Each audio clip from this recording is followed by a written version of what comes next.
Hi there, Sagittarius. Thank you for joining me for your monthly forecast for November.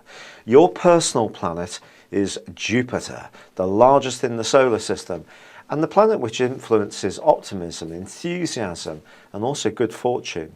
And you probably recognize those attributes in yourself when you're on form. Of course, you can also be a very philosophical person, and Jupiter is going to be immensely active this month. But right at the start of November, the Sun is forging a solar eclipse with the Moon on the 3rd.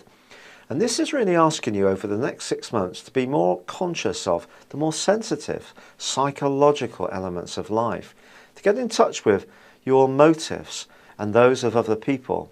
So it's what makes you tick is the real issue. Your natural enthusiasm is always to move forwards, to embrace what's fresh and exciting, but you're asked at this time to be much more aware of perhaps your past. And with Mercury tracking backwards through to the 10th, it's possible that there could be some misunderstandings, mix-ups, but also you might find that some anxieties or worries surface up within you. And if they do, the best way to deal with this is to confront them head on. Now, money could be one issue that is making you anxious, particularly with Pluto forging an angle with this particular solar eclipse. But Saturn's very close by too, only 3 degrees away. And remember, the solar eclipse lasts for 6 months. Saturn over the last 13 months probably has given you a chance to reflect at times about what you want. But it also has been asking you to clear up debris, emotional debris from your past. If you've been reluctant to do this, it's possible that you may have been suffering a little bit under the more negative impact that it can bring. But Mars also feeds into this particular solar eclipse. And Mars is actually giving you the opportunity to be bold and to be brave, particularly when it's about understanding your deeper motivations.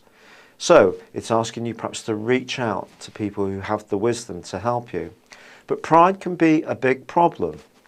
False pride can stop us being humble. It can stop us owning who we are. We want to present the most positive impression to other people, but it stops us from doing this, from being really honest. So don't let Mars trick you into doing this, but if you can use its confidence in Virgo to ask for help or just get the insights, read self-help manuals to help guide your progress at this sensitive time, it really would be a smart thing to do. But the great news is that by the 5th, Venus moves into an area which can trigger more finance flooding into your situation, and that's something to certainly celebrate. However, on the 7th, Jupiter starts to have an impact on proceedings, and it starts to track back or retrograde, and that's going to continue for the rest of this month. The good news is that because of this, by the end of the month, for the last 3 or 4 days, it's going to be opposing Venus. And this can bring some goodnesses into your world. This could be some financial fortune. It could be that you're going to get close to someone in a very sensual way. Or it's possible that you'll find yourself tempted to buy a big ticket item, which if you can afford it, could turn out to be a real joy.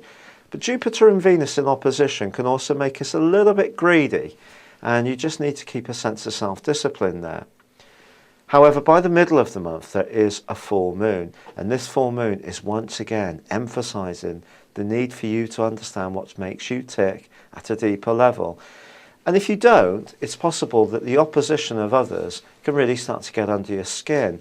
If you do have any fair weather friends in your situation, they can certainly be revealed this month. That's for sure. That's not me being negative again. It's just me being honest. But the turning point for you in a really upbeat way can be the arrival of the Sun for the first time in 11 months in your sign on the 22nd. This is going to give you a major boost of vitality, of energy, and help you to feel more prepossessed and really in charge of your direction in life.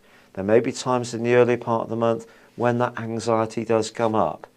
However, as the month starts to ebb down, Jupiter starts to forge some amazing links with Mars, also with Mercury, and all of this energy is teaching you that if you can embrace the hidden side of your nature, the side of your personality which perhaps isn't quite so glamorous, but is just as much part of you, as the more bold, upbeat, bright and bubbly side of you, it can be one of the best things you do, because it can make you much more aware of the fullest range of your talents, especially more intuitive ones.